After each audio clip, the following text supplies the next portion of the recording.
मनरेगाच्या माध्यमातून जे ग्रामीण भागामध्ये आपण रोजगार उपलब्ध व्हावा म्हणून शेतकऱ्यांसाठी खूप चांगल्या योजना केंद्र सरकारने आणि राज्य सरकारने आणलेल्या आहेत।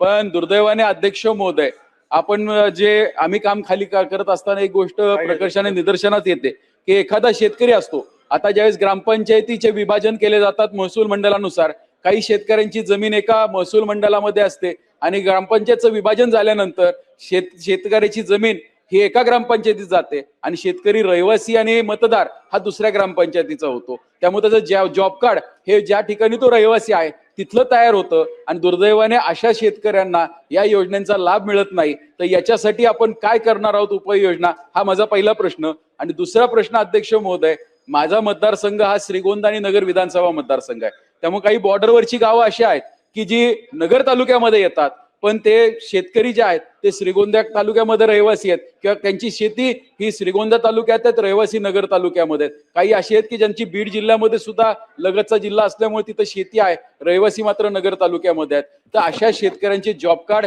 हे त्यांच्या रहिवासी असणाऱ्या ग्रामपंचायतीत असतात। दुर्दैवाने ह्या शेतकऱ्यांना मनरेगाचा या योजनेमध्ये लाभ घेता येत नाही। तर आपण याच्यासाठी मंत्री महोदय आणि राज्य सरकार काय करणार आहे? कारण अनेकदा अनेक चांगले चांगले उपक्रम असून सुद्धा शेतकरी हे वंचित राहतात। तर आपण अशा शेतकऱ्यांना न्याय कसा उपलब्ध करून देणार? शासनाचे काही नियम आहेत, काही धोरण आहेत।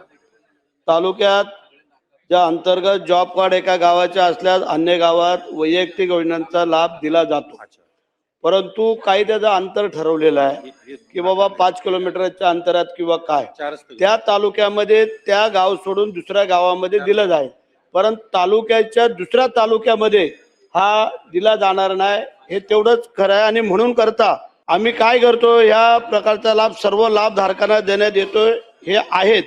परंतु जेथे असे अडवणूक झाले ते तुम्ही लोकांनी कळवल्यानंतर पुन्हा त्याचं हे करून आम्ही शासनाकडेही कळवतो की केंद्र शासनाचे काही अटी नियम शर्ती आहेत, त्यामध्ये बाबा दुसरी जागा जर एखाद्याने बाहेरच्या तालुक्यात जिल्ह्यात घेतली असेल तर त्याच्यावरती काय करता येईल ह्याचे आम्ही विचाराधीन आहोत।